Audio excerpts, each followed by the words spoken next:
بسم اللہ الرحمن الرحیم۔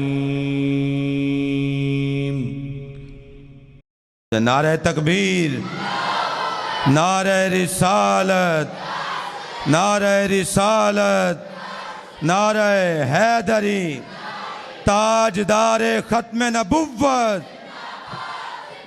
تاجدار ختم نبوت۔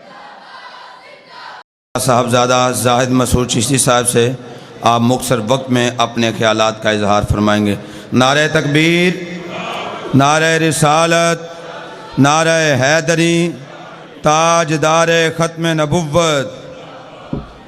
نحمدہ و نصلی علی رسول الکریم والصلاة والسلام علی خاتم النبیین، اما بعد فاعوذ باللہ من الشیطان الرجیم، بسم اللہ الرحمن الرحیم۔ الا ان اولیاء اللہ لا خوف علیہم ولا هم یحزنون، صدق اللہ العظیم۔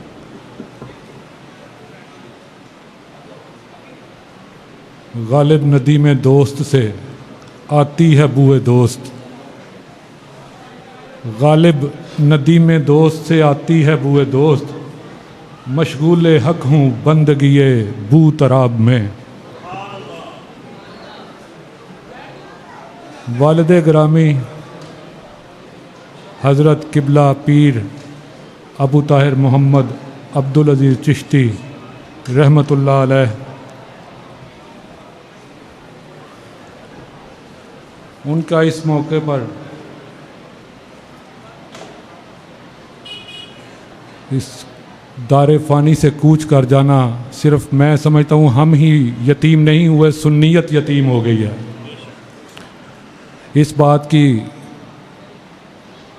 گواہی وہ تمام علماء و مشائخ پیران اعظام بھی جو تشریف لا رہے ہیں اور محبتوں کا اظہار کر رہے ہیں، جس میں سب سے بڑی بات آستانہ عالیہ سیال شریف لجپال اس طرف سے، اور پیر سید امین الحسنات صاحب وہ تشریف لائے، اور بہت سارے علماء پاکستان بھر کے جتنے بھی ہیں، نام گنوں تو پتہ نہیں کتنا وقت گزر جائے۔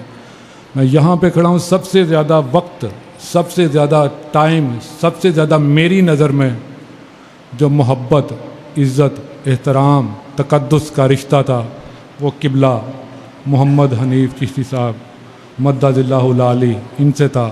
ہمارا بھی ان سے عقیدت کا رشتہ ہے، ہمارا بھی ان سے پیار کا رشتہ ہے۔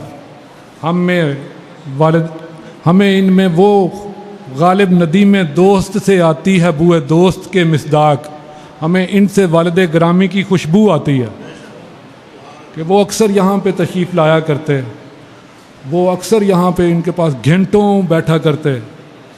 بہت سارے مسائل جو سنیت کو مسلک کے لحاظ سے، طریقت کے لحاظ سے، ویسے علماء مشائخ کے لحاظ سے، ایون کہ لوگوں کے ذاتی جی جو مسائل تھے ان کے حل کے لیے ہمیشہ سر جوڑ کر بیٹھتے اور کوئی نہ کوئی حل تلاشتے، حل نکالتے، اور ہمہ وقت ان کی ساری زندگی انسانیت کی، مسلک کی اور طریقت کی خدمت کرنے میں گزاری، اور انتہائی نڈر، بے باک اور دبنگ انداز سے گزاری۔ مجھے آپ فرمایا کرتے تھے تو میں بہت ہی نحیف اور ضعیف آواز میں ہمیشہ آپ سے متکلم ہوتا، بہت ہی آہستہ آواز میں، قدم بھی ان کے کمرے میں رکھتا تو ٹھہر ٹھہر کر سنبھل کر رکھتا کہ کہیں وہ آرام نہ کر رہے ہوں، ان کی آنکھ نہ کھل جائے۔ تو مجھے کہتے تھے او تو شیر دا پتر ہے تو دوجا تو فوجی افسر بھی ہیں، تو دلیر بنیا کر تے شیر دے پتر شیر ہوندا نا۔ تو مجھے پھر کہتے تھے کہ تو میرا بیٹا بھی ہے تو گٹی میری جو ہے وہ تجھ کو ہے۔ تو یہ ان کی پیاری سی شستہ سی یادیں، بہت سارے طوفان ذہن و دل میں موجود ہیں جو امنڈتے ہیں، باہر نکلنا چاہتے ہیں، ان کو روکے ہوئے ہوں۔ ٹوٹا تو ہوں مگر ابھی بکھرا نہیں فراز، جیسے میرے بدن پہ شکستوں کا جال ہو،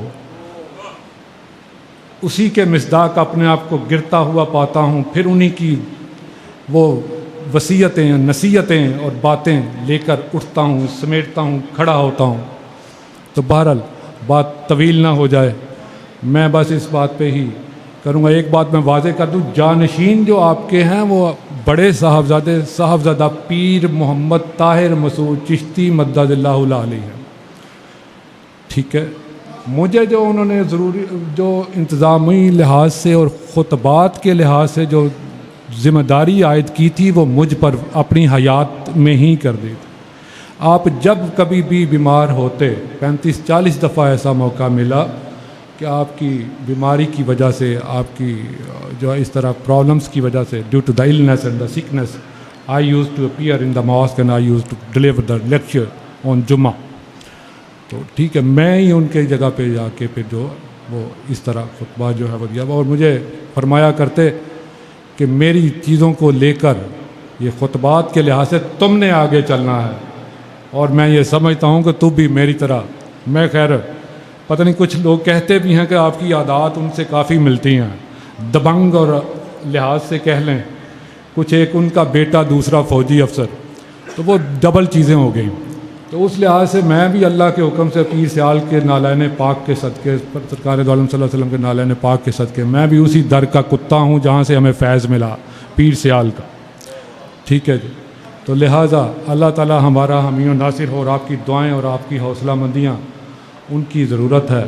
سب سے زیادہ میں آپ بہت مشکور ہوں محترم قبلہ محمد حنیف چشتی صاحب مدد اللہ العالی، یہ ہمارے، ان میں ہمیں اپنے والد گرامی نظر آتے ہیں، اور ہمیشہ انہوں نے پیار سے، محبت سے، خلوص سے، یا میں تو ان کے گھٹنوں کو ہاتھ لگاتا ہوں اس وجہ سے کہ ان میں مجھے وہ نظر آتے ہیں۔ بہرحال یہ محبتیں ہمیشہ سلامت رہا کرتی ہیں، بڑوں کی، بزرگوں کی، جو دینی اعتبار سے ہوتی ہیں، ٹھیک ہے، وہ اللہ تعالیٰ ان کو سلامت رکھے۔ آپ کا بہت بہت شکریہ۔ وما علینا الا البلاغ المبین۔